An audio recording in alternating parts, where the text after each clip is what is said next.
AM 1280 News Talk, KIT, 101.3 on the FM dial, and of course on the app, which is not short for appetizer, although we like to think of this show as your appetizer for the day. Ooh, right? Yeah, okay, yeah, exactly. For the charcuterie board of your morning. Wow, I can't even believe you remembered that. Charcuterie, that's a good one. Come on now. You got it. We're talking dogs. We're talking dogs today, Dave.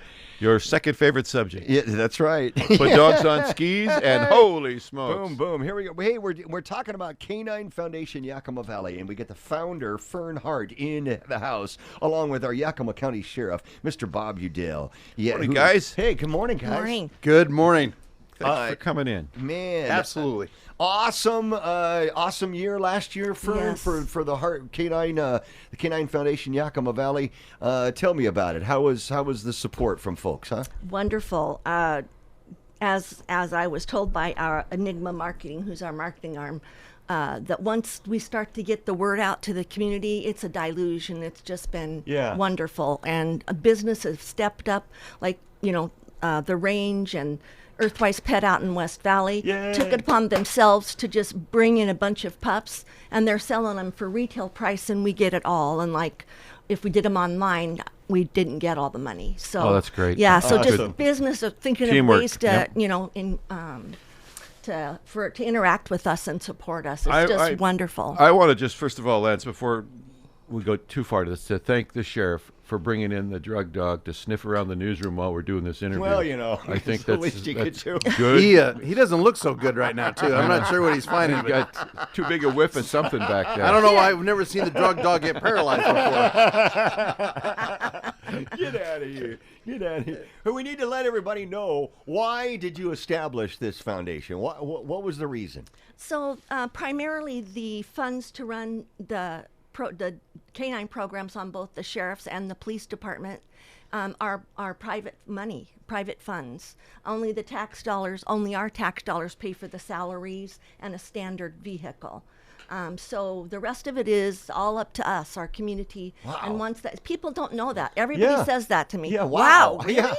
I mean, So- it would just you call them canine officers. You'd Yeah. figure that they're just part of Yeah. the force, Yeah. Is this Sheriff? Is this unique to Yakima, or is this No, like- not really. This is kind of standard across the country. Canines are considered a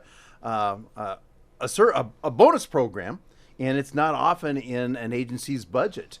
So Wow, it's that's very different. normal to go out and have community support canine programs. How many canines we have working in the county sheriff's office today? We have 2 that are patrol dogs, and we have 1 that is the sniff dog. And one's out on COVID. I don't know if you knew that.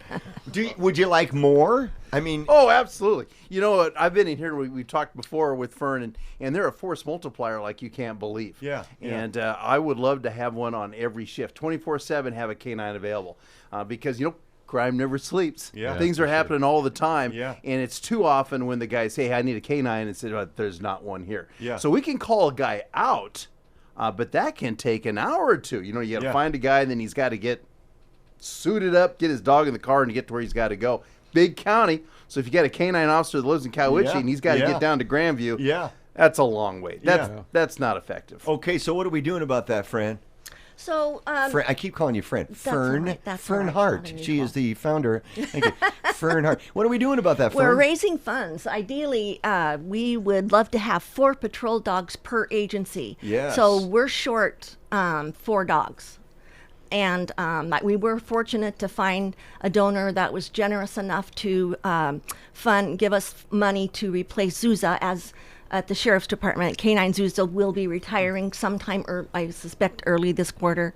And so we have the funds. I think that Deputy Ward's been out looking for the replacement for her. And Awesome. so that's really awesome, but that still leaves us 2 patrol dogs short for the sheriff and 2 for the police department. So they're anywhere from $12,000 to $15,000, just the dogs. Job security for you, Fern. Yeah. Right? Yeah. I was thinking. People wonder what does a police officer do when he retires? And, hopefully they've developed hobbies and stuff. When a police dog retires, they get to spend the rest of their time going around and finding all the bones they buried over the last 20 years. So they're guaranteed stuff to do. Yeah, I don't think Zuza's going to be a very happy camper. I have a feeling. If you've never met her, she has a lot of energy. Loves the and job, a lot huh? to say, huh? Yeah, and loves the job, right? Oh, she does. That's her life. Yeah, it's what she's trained for. It's all she knows. That is true. Yeah, the dogs get absolutely excited every day to get in the car and go do their thing. So to have to for the dog Zusa to have to watch her handler leave, oh man, that's gonna be tough on her Yeah. with a new dog. Oh, yeah, jealousy. Replacement. She's not going to be. Yeah, I'm glad I won't be there to see that. I hope. And these canines, they live with the deputies of the officers, right? Yeah. And they also get to have them for when they retire them. I understand. Yeah, I don't know if I have to pay $1 for them or whatever, but I know with Zuza, she'll stay with Deputy Ward's family. We were just reading before you guys came in. We were just reading about the Seattle police dog Jedi that was killed, and the Jason Rantz show. Jason Rantz is basically saying the police reform laws could have saved this dog with a 40 millimeter beanbag, to stop a non-lethal weapon. Could have stopped this guy, saved maybe the officer from getting cut, the dog from dying. Lots of police reform laws that have frustrated your deputies, I suppose, over the last year. Oh, absolutely. I mean, there was so much it was kind of hard to keep track of. We're like almost all the other agencies across the state. We went into full training mode, at the end of session last year.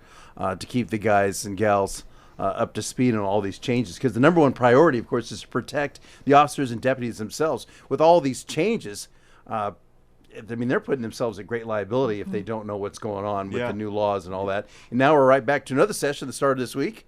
And here we go again. What is going to come out of this? We're not sure yet. I haven't seen anything specific to canines. Out of last year, they formed a commission to kind of look at it and see if they want to do anything further with the Operation Canines. We think that they're great and hope to continue as they go right now. Can't imagine that we wouldn't have some lawmaker out there working to give you guys better funding for these canines. Because on the other side of the aisle, there's somebody saying, "Ooh, sharp teeth biting someone? We can't have that, right?" Well, I have someone that I visited with yesterday that's going to start the ball rolling with her connections to change the laws on how not to raise our taxes, but to redistribute what we already have. Yeah. And to these programs that are so necessary. I mean, felons will get away if we don't have these dogs. That's what they do. Catch bad guys. Yeah, absolutely. Yep, they do prevent them from getting away.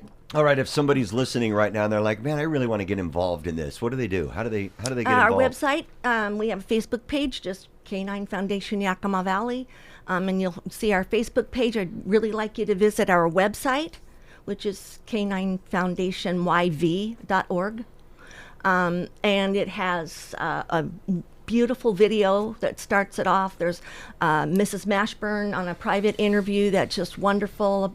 She and her husband bought Zorro for Deputy Ward or Brad at the police department, and was also our donor for replacing Zuza. So and you can go to the website. You can also go to Earthwise. Yes, right? absolutely. Earthwise and pick up these cool canine, all these little stuffed little canine doggles. dogs. Yeah, they're great, and all the proceeds go to you guys. Yes. All right. Yes. I think the range sells those as well. Yes, And they the do. range. Yeah. The Okay. range. Yes. Excellent. I would like to put a plug in for Pingree and Sela. Please do. They bought 5 sets of the 5 dogs. They bought 5 sets for us to do with what we wanted. We raffled them off at our big tailgaters event, and I think that they brought in, I don't know, a few $100s. Nice. Yeah. And so just businesses, when they're finding out about us, she has our 5 banners on their cyclone fence down their main drive right in front of Yeah. And so the dogs are out there, and people are telling me, "I see your posters everywhere. They're everywhere." Well, they're not. It's just Pingree. The power of advertising. That's the power of Pingree, as they've said for years, right? That's right, the power of Pingree. Yes, So they again, it's just all the community, finding out about us and opening up, and they're just so generous. Yeah. I keep asking you all these questions, but there's got to be some things you just want to say. Well, I'll say that we really appreciate Fern and her group.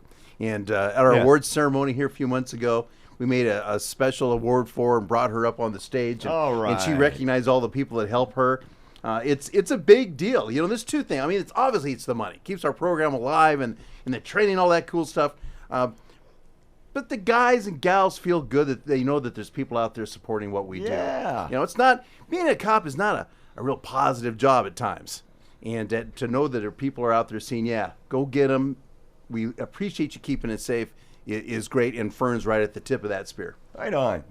Good job, Fern. We wanted to be a lot more community involved this year, certainly as, you know, now we're starting to lose so many of their restrictions. Our canine handlers love going into the schools. You know, all of them have their plush puppies to hand out to the children, and just to get more involved, because that's what they used to do before we had this. I don't know if they do it, but it just struck me as you said that, Fern, that if an officer went into a school and brought one of those puppies along and said, "Look, this is your classroom's special friend. Yes. And let's do a cookie sale or a whatever." And each classroom could raise funds and have that dog sitting there as the the image of what it is that you're working for. And anytime kids come up with an idea where they can scare you a couple of bucks in honor of their dog, whatever they name it, I think that would be great. You'd have kids that for years would be helping to fund this. Few bucks at a time, but keeping them involved in that kind of philanthropy and support of law enforcement. Yep. So Lance, is Dave the idea guy around here then? Pretty much, yeah. I write it all down and he writes it down. Read it. You know, that explains the notebook. Because I never remember saying it, and then he writes it down. But I think that would be really cool. The kids would take ownership and pride. And here's our pooch. You know, you see like sports teams every day before they go out, they touch the sign on the wall. The kids, as they come in and out, would tap the dog on the nose. I mean, I could really see that getting to be something. Yeah. Okay, teachers, you hear that, right? And Mrs. Edel. Maybe we'll have that in a classroom near you soon. Well, I see she's a science teacher, so like they would dissect the dog, and we don't want to even go there. What got you involved in it? I mean, Fern, are you a dog lover? Or how did you? Yes, probably next to you, I'm one of the biggest ones in the valley. So, but no, primarily. Yes, I wanted to support the canine program, but more importantly, I did a lot of background work, watching documentaries and that sort of thing, and finding out that, you know, that the officers just sigh of relief when a canine shows up on site, because I'm not sure if this is accurate or not, but I believe that, you know, it's kind of like the last-ditch effort.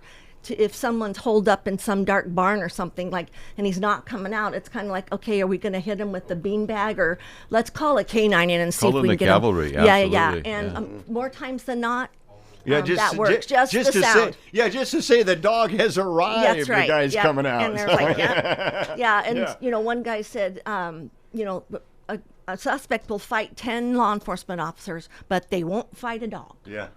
So good stuff. And so so to answer that more specifically, I feel like it's helping these humans get to go home to their families unscathed, and so that's actually primarily the number one for me. And then or not me, but our foundation, our team. Fern, I notice your necklaces. Now, you've got a paw print. Yes. You've got a canine symbol. Yes. And you've actually got a dog. Are these things available for sale? No. And if they're not, they should be? Well, these, the canine, this is a trademark specific for us with the silversmith way back east. And so we only provide these at events, and they go for substantial. It's like an auction item. So I don't think we want to do. We want to keep it special. So I don't want it to be for, you know, raising money. Oh no. I mean, what could I get? I don't know what I could get for it. You know, online, some bidding of some sort. But I know what I can get for it. And actually, Sheriff Udell helped raise substantial money for it at our tailgater event. So well, you are wearing it. I mean, you represent all the time, even when you're not talking about it. They're not only are they close to their heart. They're close to your heart. Yes, they are. Yes. Fascinating. Sheriff, we're going to run out of time. You've been quoted in the article this morning, a separate thing, communication systems. You guys found out they can't talk to each other, and I guess you've probably known that for a while, but now it's time to do something about it. What do you guys hope to have happen here in the days and weeks to come? The goal will be a new radio system that ties all first responders in this county together. There's systems out there. It's actually standard practice across this country with larger counties. Sometimes multiple counties will join in on a system. But the main benefit is that in an emergency, when things are getting really tight, the guys or gals are driving fast or things are getting rough, they just push the button and talk. You don't have to worry about what frequency you're on or who that, what agency is that and what frequency are they using or what channel. You just push the button. And that is public safety at its finest right there. Effective and efficient and kind of expensive. It's kind of expensive, but over the long term, and if everyone's in on it, it brings that cost per radio way down. Can we get you back another time, get some more detail on this? Love to. Maybe push a little bit more. Fern, thank you so much Fern, for coming in. thank you for having Your us. passion for support with these dogs is commendable. People can't help but meet you and get excited as you are because you've got the energy. And so we hope that as the agency found out, just getting the word out, once people know, they jump on board. And we Yes. just will hopefully we're getting that getting word more out and today more. with this. We need lots more of you out there. Yep. K9 Foundation YV.org. Is right.